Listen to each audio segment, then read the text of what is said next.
Lights, camera, action. In a studio where local filmmakers talk to other filmmakers about the inside world of film. Cut! That's not the script. It. We'll fix it in post. Do you wonder how films are produced and what really goes on behind the scenes? Well, stand by. Filmmakers Kevin Mumphrey, Victoria V.A. Jones, and Carson Hype Ferguson explain all the details. Right here on It, We Will Fix It in Post podcast. Good afternoon and good evening. Whenever you're listening, I thank you for doing so. I'm Kevin Mumphrey, and this is F It. We'll Fix It in Post. I'm here with my colleagues, Victoria V.A. Jones. What's going on? And Carson Hype Ferguson. Yeah. Today we have a guest in studio who just recently finished writing and I guess you can say producing a project that Victoria worked on as well. Goes by T. How you doing today? I'm good. Can't complain. Honored to be here. We're honored to have you. So Most definitely. So first, I like. So where did your love of film begin? Man, 5 years old maybe. Man. So at 6 or 5, what were you watching? What was I watching? Because I want to see if this is something you were supposed to be watching. Not at all. Nah, Not at all. There's always the good ones. Those the good ones. I've seen all. Okay, I guess you could go all the way back to them old. You call it B movies, the sci-fi horror movies. You shouldn't have been watching Clowns this. From Outer Space. Oh, yeah. Critters. You ain't never heard of Killer Clowns from Outer Space? I have, but you shouldn't have been watching that. Then as I got older, Chucky, I remember the night I saw Child's Play. My pops rented it the same night in living color there. So all the adults was downstairs watching in living color. And you were upstairs watching the first Child Play. Oh my goodness. Child's Play. Stuff like that. Freddy Krueger, Nightmare on Elm Street. So what drawed you to? Because I know you were a horror person. What drawed you to horror? Like, what do you like so much about the it? horror, you don't know what's gonna happen factor. I guess. I don't know the being scared because I like mysteries and suspense as well. So I guess it's like the ultimate worst case scenario, especially in horror. Like it's literally like the worst thing that could happen to you. Oh, being put in situations like that, I guess. Yeah. And then I don't know. I think I watch movies like vicariously through the characters. Yeah. So it's always like, what would I do if I was in them or in that position or whatnot? But that's probably the shock factors. I ain't a bigger fan of the jump scares. I get you. Like the people, right there in your face. What you call it? Like you walking down the hallway and then somebody jump out at you? For no reason. Yeah. They just write it in there for no reason. Yeah, I mean, it has its place, but I like the stuff that we don't encounter every day. I guess you could say, Right. So you said Chucky at 16. So how scary was it? Like 6, you said 6. Yeah, okay, I thought you said when. Okay. So how scary was Chucky for you at 6? Between Chucky and Cujo at that age, cause I think my sister had like a cricket doll, like the doll tall. It was literally like a black Chucky looking thing, and petrified, especially because she had it in her room, sitting in the dark, looking creepy. You know what I mean? So it was kind of close to home. Yeah. So funny you should mention that. So this is maybe a little bit after Chucky came up. My grandmother got like this really big Chucky looking like doll. And it just set it in the bedroom. For no reason. No, I'm pretty sure it was just to terrify us because she found it funny. But it would just be there. And I think it took a while for me to be able to be No, I would just sleep in another room or on the floor because I couldn't look at it and then go to sleep. It was just... Wait, where was it? It would be just like in the bedroom where I would sleep at. Just like on the other side of the bed, just sitting there chilling, just looking at you. Like mental... abuse. Yeah, that's what and had like a little ice cream. It was just in the shadows. Like it's like like what's my man's name? Pennywise. Life size. No. Oh yeah. Now it wasn't that big, but it was like bigger than the regular. Probably about as big as they wanted you to think Chucky was in the movie. Okay, I got you. And it just be laying there. My grandma goes, "Well, good night. Get off the light." That's what she did to keep y'all in line, because you were probably some badass kids, weren't you? Nah, I wasn't that bad. That bad? No. I mean, I did little things there. According to your that bad, probably to your grandmother was like, nah, these some badass kids. Yeah, no, the mother kids around my neighborhood, they were bad. I stayed in the house. Yeah, but like like. Not to bring it to race or whatever, but black kids, there's levels to it. So even if it's a good kid, you be like, oh, he ain't that bad. That's just how we talk. Right. So it could be a great kid, but the parents always be like, look at him. Nah, I wasn't that bad. Oh, I can honestly say I wasn't that bad for kid. She just like she's petty. She had to. Like, I mean, she was probably trying to keep y'all in line, though. That's what I'm saying. It could have got me running up out the house. Like I don't know if that was the best way to do it. But you got to come back there and sleep. So I can sleep somewhere else. I was sleeping I was sleeping like on the living room on the floor. I was getting away from that thing. Yeah, I feel you. I was not touching it. So, at what do you ever watch like those same scary movies you watched as a kid? Watch them now. Yeah, and kind of go like now I see Chucky as hilarious. It's comedy. It's like y'all really like it's comedy. Them just you doing all the moving like like come on, dude. Just kick it. Like it really it's a doll. No, but with the proportions though, it'd be like like a little person. And then it just be cussing you. Can I say that? Like, why are you looking at me? The amount of stuff that I've said on this show, and you're looking at me trying to get acceptance of what you're saying. Yeah, but I'm saying like better than I do. No, I do not. Because y'all be going at me all the time about what I be saying. Okay, in the last episode, you heard what he said. Yeah. I mean, I don't think it was that bad. Okay, but that's correct. I guess you. But I guess that's the right term. Well, I was gonna say because like. Yeah, like yeah. Well, I mean, I know dwarfism is a thing, but people be getting mad. But I'm saying like, if you think about like how a little person's like proportions would be, that probably dude would have super strength, right? And he was possessed too. I bet you. Yeah, probably got super strength, man. So you ain't just gonna kick him. I bet you that community does not like Chucky. Right. Does not like Chucky at all. Who's not going to ask? Got a leprechaun. or leprechaun. The leprechaun actually to me was scarier than Chucky. Chucky was just because the voice and the angrier Chucky got, the funnier he was. Because you little bitch. It just was okay, but the leprechaun. That's a scary little leprechaun thing. in the hood. You remember leprechaun in the hood? I remember. You never seen that? I saw it once. By mistake. Oh my goodness! Yeah, how was it? Going on. It was a lot going on. Bigger cousin. Oh, this is gonna be a comedy, and it wasn't. So I found it funny. I found it funny. They did too. Like they thought it was hilarious. Like Leprechaun in the Hood, and then Leprechaun in Space. Whoa, I know they did. Yeah, there was one point in the movie, right, where the dude he's like he blows up because they like hit him with this ray because they were gonna shrink him. Right. But apparently, like I don't know, somehow like the ray went on the opposite way, so he turns in like a 30-foot tall leprechaun. The first thing he does is open his pants up and looks down. He's like, "Ooh, ooh," and I'm like, come on, man, come on. Yeah, he got them jokes. Isn't that actor still alive though? I don't even know who that actor is. I think he is. It would be very interesting for them to come out with a new leprechaun. I think I would enjoy that. Nah, you don't need that. I do, and bring back all the old people and Jennifer Aniston. Yeah. She was in the original one. Bring her back and everything else. She's good. She don't need the money. Nah, I think she don't need the money. She don't need the money. If we're gonna, I can just imagine. It ain't saying that she needs the money. I'm just saying, you know what I'm saying? Just for them to redo it, like for them to do it again or have a new one come out. Remakes are doing well right now. Just like with Beetlejuice, now she has a daughter. Jennifer Aniston come back and she have a daughter. You know what I'm saying? With the leprechaun. If they do it, they might as well bring her back. Yeah. How that mean with her is gonna go? For real? Like, you want me to do what? I mean, she did the movie. You can. I mean, she's in a different point. There. That Friends money wasn't kicking in. That was her first gig, right? I think that was one of her first ones. Ain't no way in hell she going back to that. My check comes in every month. Yeah, not to mention she doing like Discover Card commercials or something like that.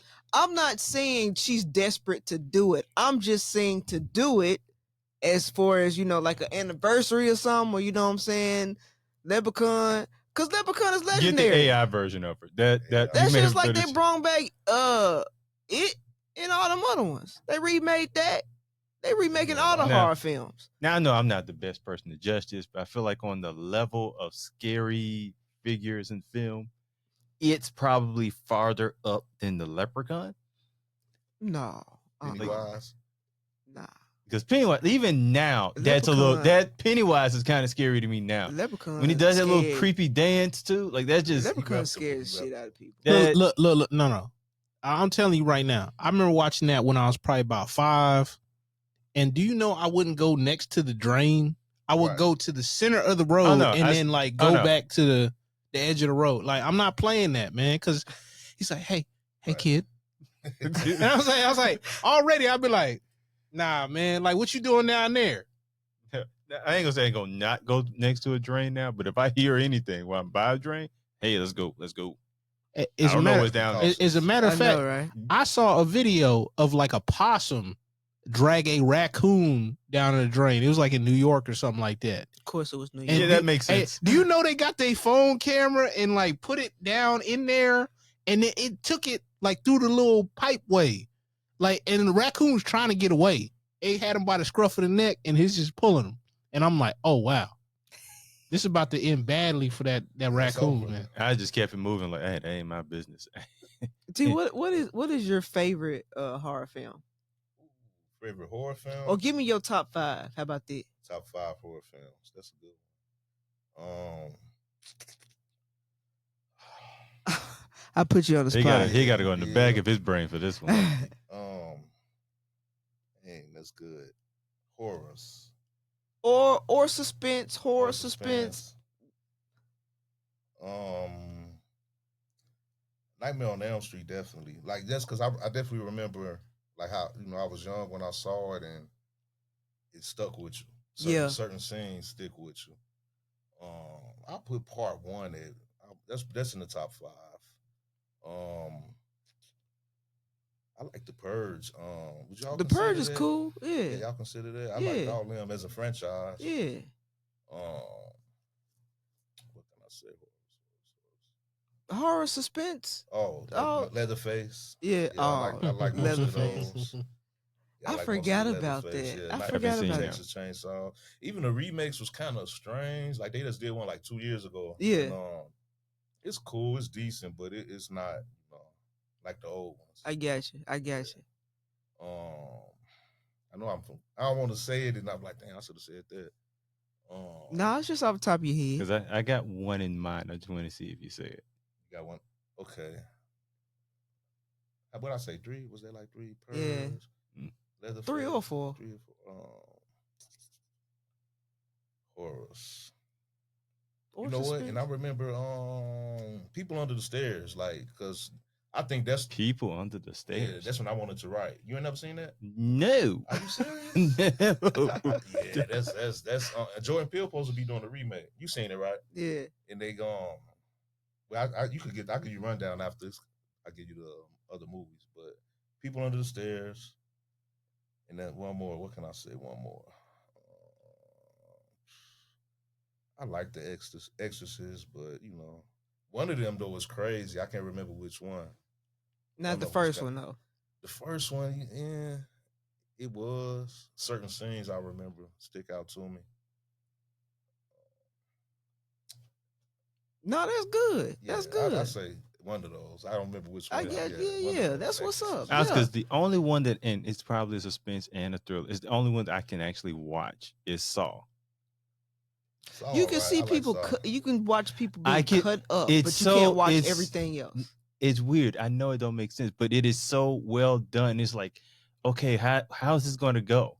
Like, I mean, I'm closing my eyes through parts of it, obviously. Oh my gosh! Or I'll even if I can mute it, I'm gonna mute it. But it's like, what is this going to lead to? Like, it's terrifying, but it's like, okay, how is this going to end? It just is more. I guess the suspense of it keeps me in for the thriller. But am I muting? Absolutely. This is not my part. Like you don't like the I don't want to see any of that. Yeah, absolutely. So my thing is, I don't want to go. So wait, I don't pay for people to scare me. Hold on. You said you don't like the gore, but you watch Saw. Yeah. And it makes. You watched it all the way through. I have watched almost every one of them. Yes. Okay. Even the one Chris Rock. That's the one I didn't. Now, I don't know why. Some they said when Chris Rock was in it, I was like, role. It was good. He had a couple of lines was comedy, but I liked him in the serious role though. There's somebody like Chris Rock. Nah, I ain't gonna do that. I just he was just he could have been good at it, but just something about like Tim saw it just didn't sound like if you told me Jordan Peele, and honestly Jordan Peele is so good at it that I may have still not watched it, but he has a net for a guy who does comedy. He seems to do horror really well. Well, he probably was a horror person anyway. Right. Oh, he has to be. He would probably one just to start with. He, that was just his end. But then again, funny people they say are kind of dark But if you look at it, comedy people who do comedy, if you look at their stories, it's more of horror stories than it is comedy type deal. That's just how it goes. It's like the tragic background, that kind of stuff. Right. Like so they have to compensate with the comedy for their background. That makes sense now. With Jordan Peele, if he had did a song, I don't know if I'd watch it. I would be intrigued by it, but also you don't know how he'll do it though. That's the intriguing part. Like, how would he do it? You got to see People Under the Stairs, man. That's a classic right there. That just sounds like that scared me. That scared me a little bit. The name of it alone is like, ooh, I don't know. They had Ving Rhames. That was one of his earlier roles, Ving Rhames, back in the day. And I guess they live in the projects, but got an older white couple who own the projects. It just sounds so they raising the rent, evicting people because it got a kind of a political undertone. Okay. You know what I'm saying? And so they want to go rob these white people because they're in the projects and they want to get some get back. Then Rhames take his little girlfriend's son. I forget his name. But anyway, they try to rob the white people's house. Heard they got gold inside, but come to find out they got people living in the walls of their house that they keep like hostages, and they real people, but they like zombie almost. And you gotta watch it, especially if the Jordan Peele redo it though. Like it's classic. You just sneaking out and like surprised. Pretty much with a crazy dog. They had a crazy dog in there. Alarm system locked them in, so it got kind of wild. Yeah, it got kind of wild. Yeah. What is this the project that he I guess recently announced that he's supposed to be working on? I heard, probably like last year. I think I heard it that he was doing a remake. Jeez. Yeah. I don't like thinking about that. It wasn't even a remake or whatever, but you remember Busta Rhymes is in one. Was it Dr. Giggles? Busta Rhymes was in Halloween. But he was in another one or whatever, like early on. Like I think it was Dr. Giggles. I have no. I remember Halloween. It was almost like a B movie or whatever. I remember Dr. Giggles. Yeah. I probably have to watch it and then be like, oh yeah. I think he was in that one too. Like, but that was earlier when he was trying to break in the film. Right. You know what I'm saying? It was before Put Your Hands Where My Eyes Can See. They had a sequel to that. I definitely don't know. Yeah, they had a second one to that. I seen all that crazy wild. Like my pops would let us anything. That's crazy. Yeah. You ever seen you remember that movie House? Yeah, I remember. Remember he buried his wife or whatever, right. And then coming out, it was like a demon or something. Yeah, I remember House. They had a couple of those. Yeah. Like I remember watching the second one, but I don't really remember that much of it. Right. The first one though, I just remember watching that over and over again. I remember that Ghoulies because I remember watching it about the same time. Yeah. What else came out? You watched the horror film mixtapes. Yeah. Ghoulies was kind of nasty though, because they be in the toilet. Because they be in the toilet. Ugly one. Yeah. Oh man. Yeah. He come to the toilet and attack you. He ugly. Like, I remember that movie. Bro, I seen Garbage Pail Kids. Have you? Yeah. Man, I ain't never seen none of this stuff. Yeah, y'all talking about. Come on, man. Come on. I be telling my wife. Y'all talking to each other at this point. Gremlins. You know what I'm saying? Yeah, that's classic. Gremlins. Okay, I did see Gremlins. I didn't really find it like I didn't think of it as a horror movie. But it's not a horror movie. I mean, it is, but it isn't. It's like a dark comedy. It's like a dark comedy. It could be scary. I can see. It is a Christmas movie. Yes, it is. There we go. Yes, it is. Christmas movie. I'm not even gonna get in that debate. Die Hard, the Christmas movies. We've had this conversation already. Yeah, like multiple episodes ago. He said, man, what was it? Bruce Willis. Yeah, Bruce Willis was like, oh, it's not a Christmas movie. I was like, well, it take place at Christmas. You got a 50-foot tall Christmas tree. It's the holiday. It's snowing all the time. Yeah. He mad because he ain't with his family at the holiday time. Yeah, Trading Places. That's a Christmas movie. Yeah. Actually, this would be for both of you. just as an estimate, because y'all probably never thought of it, how many like horror films do you think you all have watched? I mean, it has. I'm more of suspense because I than know I'm horror. under 10. You know what I'm saying? Damn. And it comes from being younger and just seeing stuff on TV, knowing you shouldn't have watched it, but it would scare the shit out of me. So that's just like Candyman. Candyman scares the shit. And the thing is, the list. I forgot about Candyman. And the thing is, I still can't watch Candyman. I ain't even seen the remake. I just can't watch it because of me being younger and being traumatized by being in the bathroom. My cousins put me in the bathroom and cut the lights off and was like, "See, we have to fight." Even to this day, like I couldn't do it. But I rock with Candyman though. Yeah, you should have been on that list y'all asked me for everybody. I don't know how I forgot about that. The original and the remake. Hey, even Evil Dead. I like Evil Dead. Yeah. I gotta go back and watch the older one. I watched the more recent one they done. Oh, I saw that in the hotel the other day. Yeah. And I said, yo, this is wild, man. I like it. and it's crazy because like I just started recently, like I like horror, but like the paranormal stuff, I stay away from. Oh man. Oh yeah. I just started recently, like, okay, I'm gonna check this out. Man, look, the more they do those, because I watched that too, because they played a bunch of like scary movies like all at the same time. And they had that Evil Dead thing. It's basically like almost like it's gonna be a series of movies now, minus the Bruce Campbell. But it was I'm trying to think. I'll be thinking it's like a documentary. Right. Yeah, I'm like, damn man, this could happen. Exactly. Yeah. And I'm like, wait, hold on. And then stuff might move or like you start like second guessing, like looking at stuff. Yeah. And you be like, damn man, my mind's playing tricks on me like Bushwick Bill. Yeah. You see the one with the two little girls? Oh man. Yeah, that was hard too. I like that one. What about zombie movies? You like zombie movies? Man, what? Not Walking Dead. What's the one when they go in the mall? What's it called? It's one of the Night of the Living Dead. Yeah. Yeah, but I like that. Yeah, I like zombie movies. I think especially when they changed the game because zombies weren't running when I first started. Like watching movies. Yeah.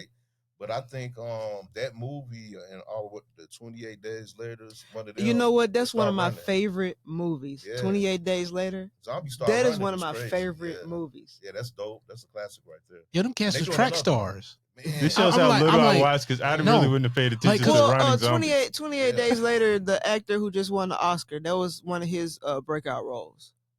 The British guy, right? Is he British? He's not British. What's the British cat? Armand Hammer? No, he's not British.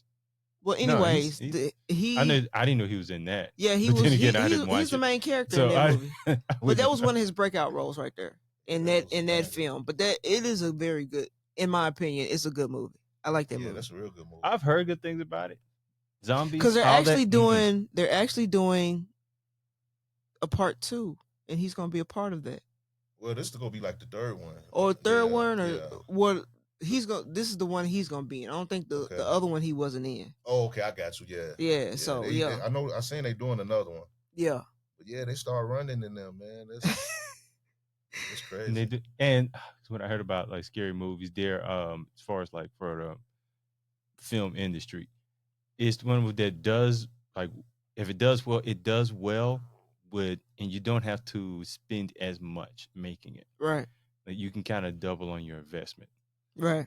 Which I didn't even think about until I read it. But I want to ask something because I've watched way more scary movies now. I've seen a lot of movies period. Yeah, I've seen a lot of movies. None that we go, that's because you don't like scary movies. Don't like them at all. But even y'all watch a film that's supposed to be scary. Now, can you watch a scary movie and still be affected by it when you're knowing the purpose of that film is to scare you? You gotta be good. Yeah, like you saying, like watch it again. Can I watch it again, or can no, I knew it. Like, because I mean, there's some you probably watched when you were younger, and now you look at it like these are props, right? Like practical effects. I think even now, when I look back at it, it's like writing and trying to do film, you're still looking at like they worked with what they had, or you know what I mean. It's not right. It's less scrutiny. Still, like you're not watching it as a child, but you're still watching like the practical effects or low budget that they put in and how good, you know what I mean? You looking at different stuff like that to appreciate it differently, I guess. So, with you being a writer now, it gives you kind of more of an appreciation of films in the past? Yeah, the stories was way better, like, in comparison. Like, I think it got to an era where it was like the jump scare thing, but I think in the past it was like better writing, better storytelling, better characters, you know what I mean? So you think now, like, the stories aren't as good as the ones in the past? Right. I think they getting back good. I think. What do you think was lost though? What do you think that they lost? The rushing, trying to hurry up, get movies out, profit, trying to get money, or yeah, you know, like even the writing process, like not taking the time to, you know, think go through the it. script. Yeah, you know, I don't know, even some of the actors, like, you know what I mean? It's like, should you have been in this role? Yeah, like, you know. Okay. Yeah, you're really scared. Okay. Right. Yeah, so I think a lot of things, but mainly just trying to produce films as fast and more as possible, like that Marvel shit. Let's just push them out. Yeah. Yeah, you mentioned something about like them not making better characters. I was thinking, like, they're always remaking stories of the old character. I think the newest maybe character for a scary film, and I don't know if it's counted, but Megan, yeah. That may be the new. Like, I can't think of a. Maybe you are. Well, Saul, Megan. I don't know though. No, but there's a bunch of them though. Like Brightburn, it's like an evil Superman story. Yeah, that was good. Yeah, it's real good. What's that? Upgrade. I haven't watched it yet. I thought it was very well done. I got to see it. Like it, and you know, like this for the special effects or whatever, they it wasn't over the top. You know, where it would take you out of the story. Right. I think it was just enough, and you know, it was more like practical shots and all that stuff. It's pretty good. Right. Yeah, I've never heard of any of these things. No, I mean seriously though. Upgrade. I see it on there. Yeah, like, Upgrade was the I guess the guy got like a chip in his brain, and then the AI started trying to take over, but it had to overcome the programming. And you know, I'm not gonna spoil the ending. Have they? Wait, when was this movie made? It's kind of new. Yeah, yeah. So you like they're using AIs, which I mean, I guess you could use as a form of horror as well. But I mean it's been like they've Terminator been like people. Yeah, you know, and you know, really. Hey, Lawnmower Man. Yeah. Johnny Mnemonic. Johnny Mnemonic. Yeah, I remember them. Even what's the one with J-Lo back in the day? The Cell. Yeah. Like I forgot about that one. That was like AI. That was something more weird. I can't quite remember. It's like an alien technology or something like that. Yeah. Okay. Like, what was the Cell about? Even if you do like the Guyver. You know not to ask me that. The Guyver. So it was more like action or whatever, but it's like an alien suit took over this dude's body, and and he's like fighting these aliens or whatever. Technology. Yeah. No, but the Cell, like somehow, like they was trying to. It was a serial killer, but they wanted to get to his conscious. Okay. I think I know what you're talking about. Yeah. And he's basically in his mind somehow. Yeah. And then it's not horror or whatever, but it's more suspense thriller. The Jake Gyllenhaal one, where he was like the in that machine where he could go back, and he kept on going back to stop the bomber. I don't think I've seen that either. I can't remember the name of it though, man. Like, but it was good. Yeah. And it's like, and at the end, you find out like, oh, he just jacked up. Yeah. You know what I'm saying? Like, I guess he got messed up in war. And they made him this part of the machine. He's basically like he's sleeping all the time. Right. So anytime some stuff happened, he can go back in time, almost like deja vu a little bit. Yeah. But like he's in this machine, and he thinks he's alive. And he thinks he's about to go back to his life whenever he stops like one, terrorist cell from doing his thing. I was like, familiar. Yo, that was pretty good, man. You know, one of my favorite suspense films is Identity. With the dude, he got the hotel. Yeah, and that was his. It was dope. Everything that was in his mind. Because what's crazy is dope. You did not know until the end that it was all these personalities in his head. And they try to figure out what personality is like right. the actual killer. And so I was like, wow, that it's a suspense. makes it more so your favorite than the horror itself. Oh yeah, I like but when I say, because it was like really more thriller, right? It was thriller. Yeah. It wasn't a horror film, you know what I'm saying? Yeah. Because Scream is By the way, Scream is one of my favorite franchises. Okay, but anyways, it's more of a I know, but I mean, let me this way. Hey, look, let me tell you something. Let me tell you something. That's a date film for me. You know, we gonna watch Scream. The thing is, I've seen Scream, so if I can watch it. I mean, how scary can it be? No. You watch Saw, okay? Don't sit there and say that. That's different. That's no, it's not. It, no, it's I not. watched it for the suspense. No. And mute the thriller. No. Scream is a dude with a mask and just prank calling people and killing them. It's almost funny. The last one. It's a thriller. It's a suspense. It's only suspense who's in the mask. Right. Outside it, most of it's kind of funny. And why? I guess the reasoning. That's it's the reason. Yeah, it's the reason of why this dude is running around killing everybody. Right. First of all, who it is, and second of all, why are you doing it? What's the reason? Now let me ask you: this one that they're supposed to be working on now. Are you excited to see that one? Yeah, they've made one, right? Oh no, they're trying like, to. What, like 3 years ago? They're trying to make a series. They're trying to make another. But they're trying to bring Neil. Because was she in the last one? The Campbell, was she in the last one? Because it was one that she wasn't in because they weren't going to pay her money. No, right? She, I believe, was in the last one. I don't think she was. I think she's in the one. Or the Courtney Cox. I still ain't seen the last one. I'm talking about Campbell, though. Nev Campbell. No, she wasn't. Right. She's back in this one. Right, because now they're going to pay her what she's worth. Because the two girls who was in the last one, they're not coming back to this one. Probably because they got to pay her more money. No. It was some other stuff. But because I mean the young girl that's in there, I mean you're gonna have to pay her. So I think they're gonna have her lead the new version of this franchise. But it was something with the other actress, and you talking about the chick that was on Wednesday? The right? Wednesday, yeah. So she couldn't do. The other girl got out because of But she was always the one that was coming up, though. What's her name? Even though the chick from Wednesday, but she was always the one that was coming up. I don't know why I keep forgetting, but I know last name Ortega. So yeah. Now part of that is it was conflicting with Wednesday, and they couldn't schedule around it. Oh no! They got a season 2 coming. Oh no! That made them some money. That's gonna happen. All right. Yeah, me and my wife watched it. I think Levi watched it. Yeah, that was actually better than I thought it would have been. That's because who is it? Who was the director? I don't know who directed it. No, what's his name? My mind just brought it. Somebody, look it up, Kevin. Because once you say his name, you're gonna be like, oh, okay, that's the reason why it done so well. Yeah. It's Burton's production, is it? Did he do that? Tim Burton? I was thinking Burton, but he did the movie. No. Well, look it up.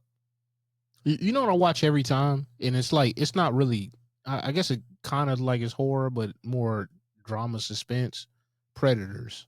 The one that Robert Rodriguez executive produced. It is Tim Burton. Yeah. Man, I love that movie, Tim Burton. Yeah. Anything. Predators, you could keep making them. I watch. Oh, yeah. But especially that one, though. Yeah. It's like, cause like they was on the alien planet. Exactly. Yeah. And I was like, dang, man, yo, that's an ill concept, man. How they lay down their little backstories. Yeah. Predators is dope. Terminators, I can watch all of them too. Oh yeah. I even like Salvation. Man, a lot of people clown me. I think I'm the only other person that liked that movie. Yeah, I watched it a couple times. No, because I'm like, it had a decent story. It did. And I think just the biggest factor thereof is like, it's like, yo, you're trying to live up to the franchise. Right. I can't say I like the one where they brought back old girl, like, and they killed off the son. I think I remember they brought back the original Sarah Connor. Yeah, and then they killed off the son and then just like replaced him with the little Mexican chick. Right. I was like, what? When she has, I gotta watch that one again. When she like mixed with one of them, or no, that ain't the same one. Well, they kind of did the same thing with Salvation. So like they basically made a lady like the liquid metal guy. Right. They basically like remade Terminator 2 basically. Right. Yeah. But they killed off like the lead character, and I'm just like, he was the purpose all the way up until this point. Right. Now somebody else. I'm like, yo, like you just crapped on the whole franchise. I'm like, admit, you be like, oh, none of that stuff matters anymore. This is what's important now. Like the audience is just gonna be cool with that. Tim Burton, anything that Tim Burton does, I'm gonna enjoy. I don't. Weirdly enough, I don't connect Tim Burton with horror. So like, but Wednesday was not horror. It was just it. it has like its creepy element of it, but it's actually well done. Edward Scissorhands, I love that. That So wasn't horror. That was like more of a comedy, romance. That was romance. Yeah, and that's like a dark romance. Yeah. See, that's more of my lane. Anything with knives and boot. I mean, he had scissor hands. What you talking about? I mean, it could have been a horror. Oh my goodness! It could have gone wrong. If I wrote it, I would have wrote it different. I'm pretty sure. Horror. So how would you have written that? I don't know, probably would have been some bodies up in there. Probably would have talked more too. So somebody would have gotten on his nerves and go, "Look, you know what? Right? Shut up." Probably would have been more like Wolverine. Yeah. Hey, the craziest thing is that was Johnny Depp. Mm-hmm. And I was like, I didn't know it was Johnny Depp. I be forgetting that's him. Yeah, I be forgetting that's him. He did that. Oh, what is one of those things where I was so shocked that it was him that I don't forget it? Because it's like, wow, that's the last I would expect. That's like him and Crybaby. You know what I'm saying? You never seen Crybaby? Nah. You need to watch it. Or the role he had in What's Eating Gilbert Grape. Oh yeah. Because Leonardo DiCaprio was in that too. Right. Yeah. So let me ask you this: so, what would you say are the elements needed to make a great horror film? You asking me? Yeah. Oh, but actually, always. No, XT. I'm not asking me because I don't. All you need to say is a horror film, and that's it. That's all I need. I think the elements is the same, like any genre, I guess, with the characters and the story. Like, in my opinion, like you still like a good horror film. You can have all the gore, the killing, I guess, whatever's going on, but it still get like your reason. You gotta have a why. You gotta have a character that you hope don't get killed or hope get killed. You know, you gotta have a reason. So I think the story and the character still gotta be, intact. It's like, suspense, thriller, whatever other genre. Maybe, a little plot twist. You thinking one thing and something else happen. I think that's important. But yeah, them probably the most important things I think will make a good one. So let's talk about your writing. When did you start writing? I started. I sat down, made the conscious decision I was gonna focus writing on screenplays in 2009. 2009. Yeah. So what was your main inspiration? Like, what was the inspiration to say, you know what, I'm finna sit down and start writing these scripts? Was it because of what? For me, some people it's kind of like for what they see. For me, I'm like, I can do better than that. Type of deal. That's exactly what it was. Oh, for real? That's exactly what it was. I was like, am I gonna feel bad? But I mean, even before that, like I wanted to write novels. I used to work in the library. I read a lot of bullshit. I'm like, fucking, I'm about to start writing novels. That was my reason for writing novels. And I started learning about like screenwriting and stuff. I'm like, screenwriters get more material done faster than novelists. You know what I mean? So I'm like, okay, I'm gonna go that route. And but pretty much like you look at movies, man, I could do that. Right. Or read a script, like, okay, I see. But still, even with that motivation to start, those first months, years, drafts, like all trash. It's training to get better, basically. Yeah. You know what I mean? But sometimes when you think it's trash, somebody else will look at it and just love it. And they did, and they was tripping. Like I had a couple, critics back then when but yeah, it's because I don't know. I think I remember Kobe Bryant quote, like you don't know what you don't know type thing. Right. And yeah, I thought I knew, but looking back, learning more. Right. Structure, technique, all that stuff is like, yeah, I didn't know what I was doing.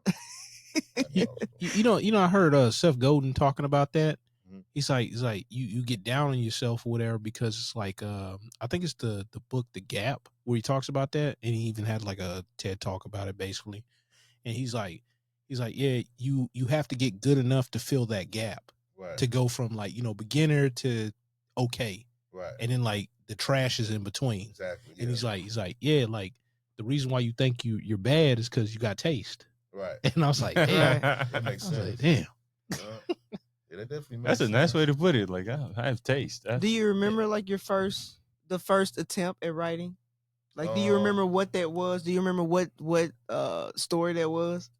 Okay, the novel I remember, it was a suspense, mystery, detective, and it was so cliche though. Like the killer killed her grandma.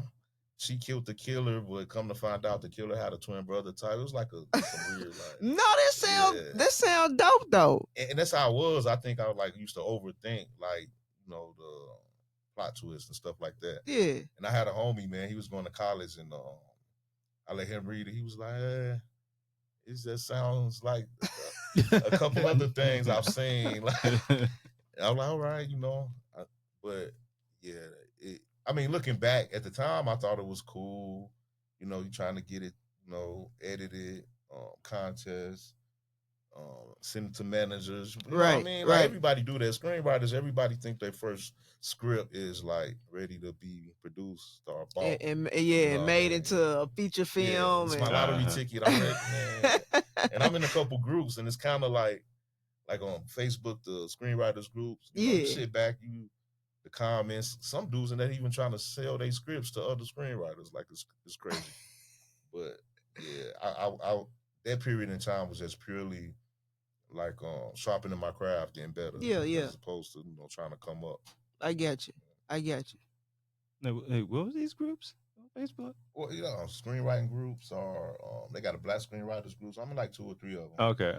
I'm like, how would I send a script to another screenwriter? Exactly. And who doing that, man? I ain't trying to sound messed up, but them Africans, man. Like, hey, the ones that make the fake pages are trying to get married, man. Man, dude be like, I have 8 screenplays, 2 comedies, 2 horrors, blase. I'm trying to sell them. Give me a price type. You know what I mean? And in the comments be like, LOL. Yeah, they cook them every time, man. It's wild. You do know I have those too, Yeah, exactly. In America. Right. Like, what am I gonna do with this? Man, it get wild, man. It's comedy. Nice try. Right. So let's talk about the project you just recently, right? Could kind of talk about like what it is and like what motivated you to write it. What, the Pride and Joy? Yes. Okay. It's thriller, I think, or suspense. Sci-fi element.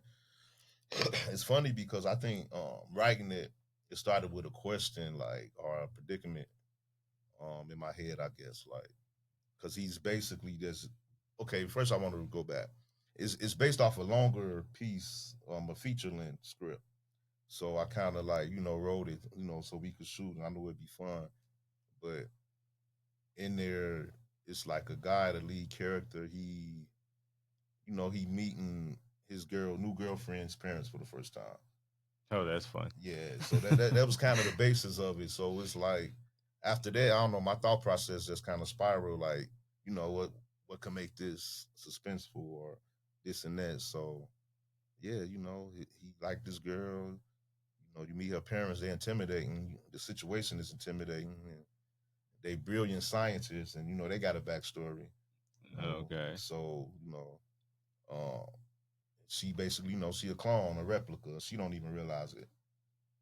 So, I mean, that's like the worst thing you could find out about. So you took a normal situation and said, what is the worst possible outcome that could happen in this situation? She ain't real. She a clone. In the age of BBLs, that's kind of funny. Augmentation, man. That's one form or another. Oh, she a clone, all right. But so how long it took you to write it? The short? Yeah. I don't know, maybe a couple months or month and a half, maybe, to like, clean it up, edit it. But I don't know, my process is kind of weird because I do a lot of outlining. You know what I mean? Because right now I'm doing the remake. I'm rewriting the feature length. Yeah, that you sent me. Yeah, and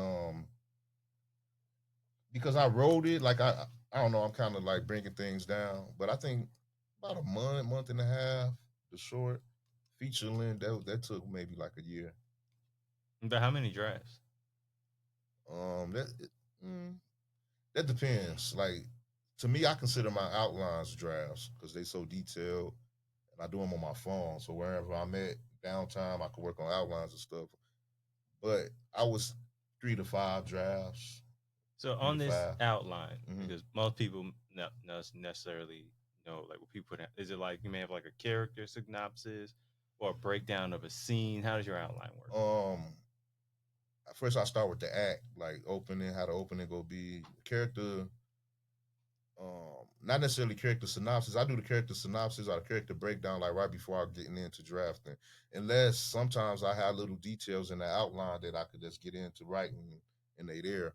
But like if I something pop in my head about a certain character as I'm painting out a scene or whatever they going through or their character arcs, I might just throw it in there. So I guess it varies with the story. You know what I mean? Kind of varies. Now, does it make it easy? Like, does it help you as far as like writing dialogue? Yeah, because that's how I get to know my characters, like the outline. Like, I think I got a sense of who my characters are before I even start a draft, like just from the outline, like how detailed, like their backstory, what they want, their desires and everything.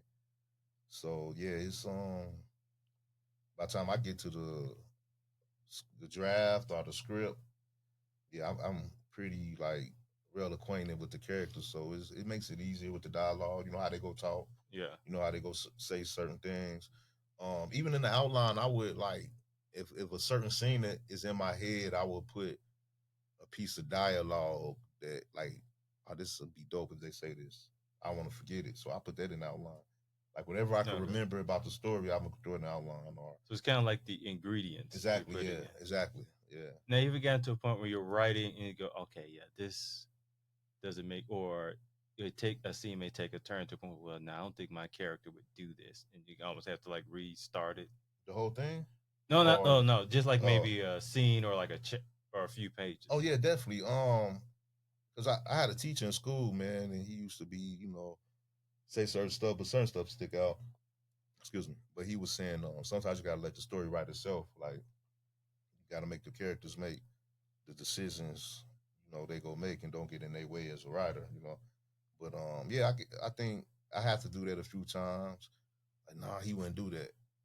You know what I mean? Yeah, like, yeah, definitely. I think that happens often. Right. Because as a writer, you got the story. You want it to be told like this. You want it to be, it got to go down like this. But you got to let it write itself sometimes, and it might contradict what you want. I know it sounds strange. It does, but I understand it because it's like the story got to go this way. But it's like, okay, my character would probably have left by now, but right. The story is more important than that. And you almost got to pick between the exactly, two. Yeah, and don't force it, Yeah. So how important is it for you to know your characters? Very. I think it's because being a writer, I don't think people who aren't writers don't understand the concept. When you're writing, when you have different characters and you're writing for that specific character, you have to understand the character and know the character. Right. So people who are looking on the outside looking in, explain that as a writer, explain how important it is for you to know your characters and know that, okay, my character is not going to do that, so I'm not going to put write this dialogue or write this for the character because I know the character is not going to say that. Right. And I think it's extremely important because even when they in the story or when they going about what's going on, they got to make decisions that impact the story. Right. So it's got to, you really got to be like, are these going to be the right decisions? Or it's important because the result of that decision go, impact the act 2 or going into act 3. So I think it's very important because I don't know, like thinking of it right now, I think a lot of times we could get in trouble and like, you write yourself in the box. Yeah. Like, you don't know what's going on. And your teacher, our teachers, they always say, got to remember what the character wants.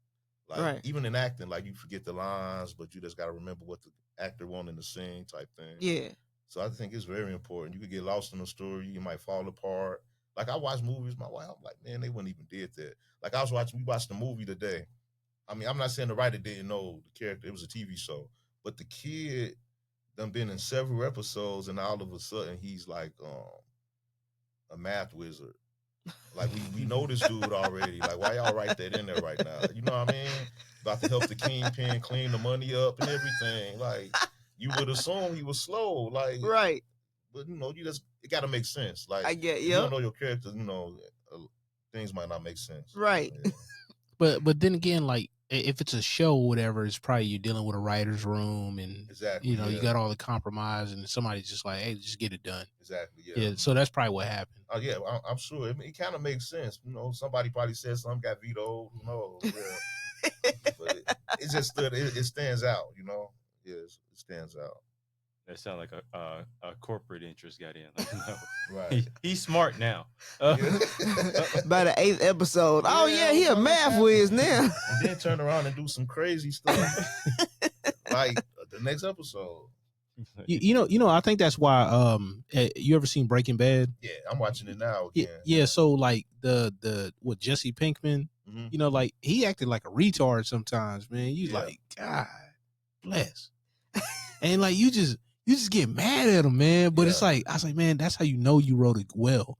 Cause you be like, man, emotion. He's a smart kid, but he be doing the dumbest stuff, man. You be like, and then you kind of know, like you kind of something like that. You go, remember somebody like that, or you grew up with somebody, or you can connect that with somebody, which heightens that emotional response. Even certain scenes. So like I just watched Airplane again, like for the umpteenth time, and that one scene where he's at the hotel, and like like that door is chattering or whatever, because I guess the other side's unlocked. And he grabs that liquor bottle, then he puts it back. He's like, man, good for him, man. And then you see that hand come back in that frame and grab it. I'm like, no. I was like, man, that was a perfect scene. That was written so well, man. Now, VA, how did you get involved in this project? Carlton hooked us up. Shout out to Carlton. That's the man right there. But no, he hooked us up. He said, hey, I met this writer. He has some scripts, and I think y'all should link up. So I think T sent me a script, and I said, oh, hell yeah. Let's do it. Yeah, you saw horror, and you was just sold. Oh, yeah. I was like, oh, man. When I read it, I was like, okay. And then when it got to a point, I ain't going to get a movie away, but when it got to a point where the whole twist and turn came in, I was like, oh, man. I got to get my hands on this. That's what's up. Yeah, I appreciate it. Because as a writer, man, you hear your people, your family, and spouses, but like it's like validation when other creative minds is like, yeah, this dope. Like, and I can visualize it. I can visualize the whole aspect of how it started and going through those motions and the character going through those motions. I could see it while I was reading the first time around, and I was like, oh yeah, this is gonna be good. And then you know what I'm saying, I sent it to Clarence, who is the dopest cinematographer in this world. But anyways, he read it and he was like, oh yeah, we can do something with this. And once I get validation from Clarence, just know we gonna do it. You know what I'm saying? It ain't no other way. It's going down. Once he say, "Oh yeah, we can do something with this," we gonna do it. Yeah. Now, did y'all have me? Because you said when you read it, you had a vision. Obviously, you have a vision when you're writing it. So, do you kind of meet to make sure that those visions? Oh yeah, I am the type of director who wants the writer to get involved. Sometimes directors don't like that. They just like to, if somebody writes it, they're gonna be like, all right, I'm the director, you're just the writer. I'm not like that. Ego, straight up ego. I mean, it is what it is. But I am the type who wants to make sure that the writer's vision is seen as well, because they wrote it. Their vision is what their imagination is, what it is. So my vision might be different. We collaborated, and I said, hey, this is how I'm seeing it. T was like, yeah, that's how I see it as well. You know what I'm saying? So us collaborating, him coming on, being a part of every single set and making of it was important, because I wanted his vision to be seen as well. So yeah, I think, and then the actors, the two main actors, that was their first film. Shout out to Shawnee, and shout out to my mind just drew Rainbow. Yeah, Rambo. Yeah, Rambo. Yeah, that's their first time acting. in the suspense film, and they killed it completely. Now, T, were you involved in the, I guess, the casting process at all? Not necessarily, but even going back to your last question, even, I appreciate that's a privilege, like for a writer and a director to even, you know what I mean? Yeah. Because, I know like how, I don't have a problem writing it, and I just want, my work to be told. So I appreciate, being involved to that point. But by the time the actors and we got to that point, I had the utmost trust. Like, I was willing to just, hands off or nah, that wasn't gonna happen. Exactly. I wasn't gonna let that happen. I wasn't gonna let that happen. But I had trust in it, like in regards to the actors and everything. But no, I didn't even have a, because I know some actors, but nah, it wasn't. I was gonna roll with her. You know what I mean? I was gonna roll with her. Now, how is it like being on set? You're seeing a project that from your brain, written down, and now it's being brought to life. How? Oh, that's the dopest thing, man. The dialogue, the actors bringing, their gifts and everything to the character, or how they view the character, how they sympathize with the character. Man, that is dope. Like the dialogue, how they exchange, and it's like you think you know what it's gonna look like, but it's that much better. And then it is. Man, shout out to the actors, man. They did it. But shout out to the actors. It was it's exciting, man. That's like the ultimate blessing right there, seeing the actors to pick your words and your thoughts and whatnot. And that your situation, usually they don't have their family involved as well, because usually directors can be a-holes about stuff like that. Right. Yeah. VA obviously wasn't. Like your son was actually even a cameraman, and right. Your wife was involved too. So how was that for you? Oh man, that feel good too, man. The support, they want to be involved in what I'm doing. The fact that they do it with, a big heart and excited to do it, man, that feel good right there. It's just more encouragement, you know what I mean? But yeah, they feel good having them on set. Levi killed it though. I ain't gonna lie to you. That was his first time. Was that his first time on camera? Yeah. We let him play with the cameras before. He did some like behind the scenes stuff before. Yeah. But like, that's his first time. Like, doing it like that. Yeah, I think he did the sled. He did that before, but no, that's his first time. He ready to get back at it. He excited. Man. I was going to ask, how he excited? Did he enjoy the experience? So he enjoyed it. He want to watch it. He ready to watch it. Yes. Well, VA, you got another cameraman if you need it.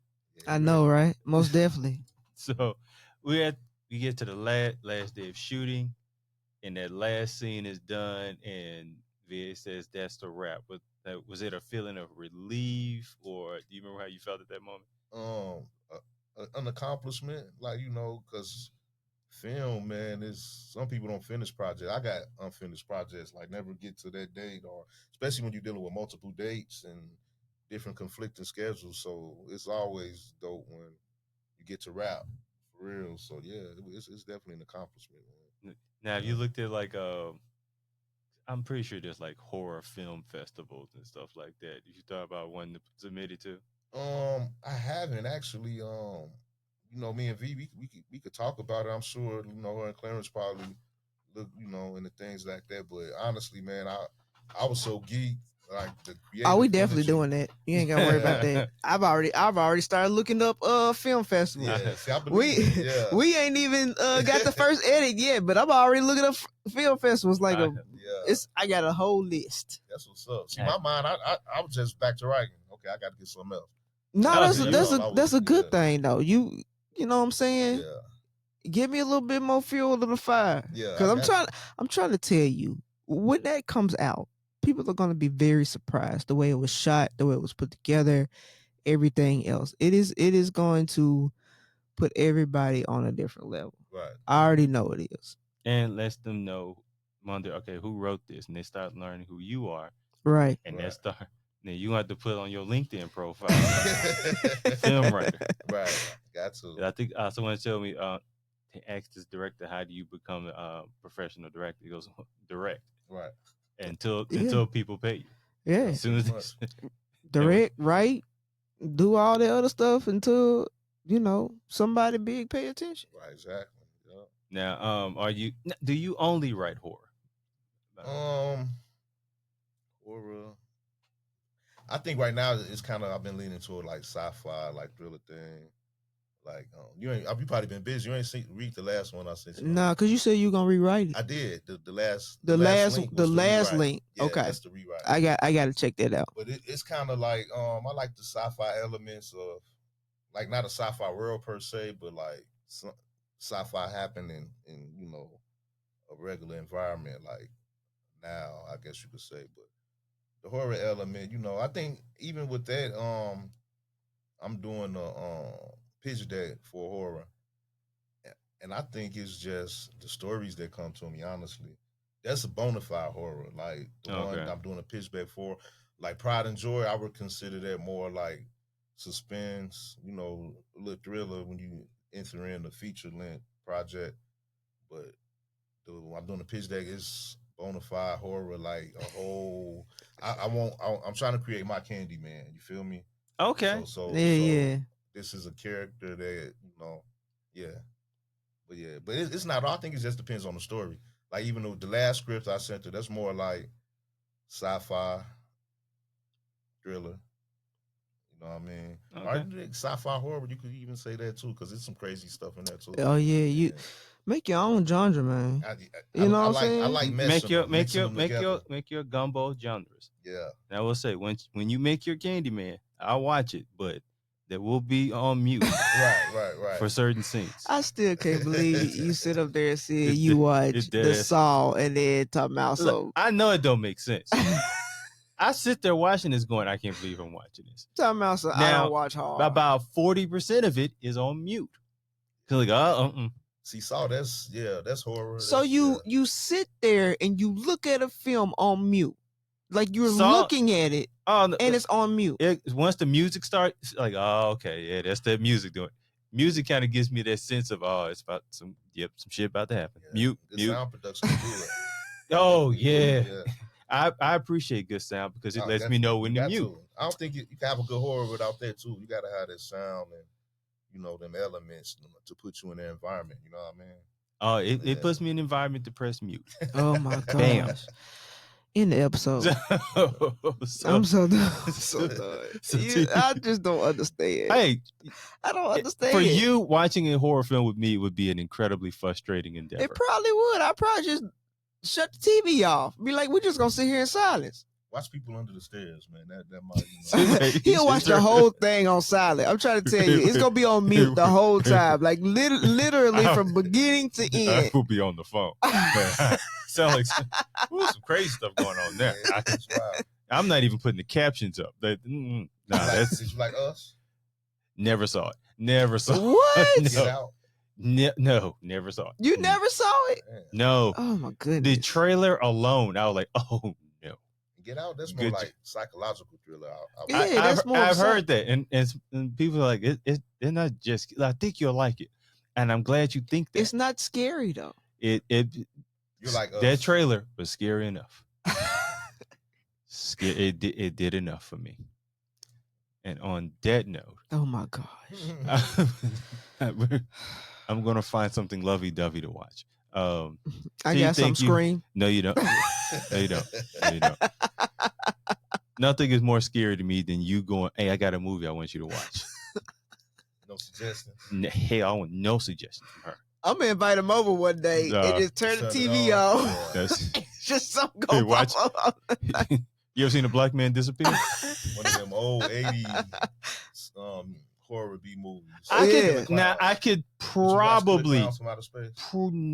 It's comedy, but it's crazy. Like, I don't know why y'all try to scare people in space. No, they're not in space. They from space. Yeah, they from outer space. They come down from space. They're regular clowns, so people trying to run up and encounter these clowns, but they kill us, and it's crazy. Yeah, it's crazy. Goodbye. Thank you for coming out here with us today. That's all good, man. Thank you for having me, man. I appreciate it. And all your film suggestions, please keep those to yourself. I don't need those. I am once again Kevin Mumphrey with my colleagues Victoria V.A. Jones. Yeah, we a horror and thriller over here. Right. And Karsten Knight Parkinson. Yep. Works for me. That's fine. That's perfectly fine. That's a wrap. Good night.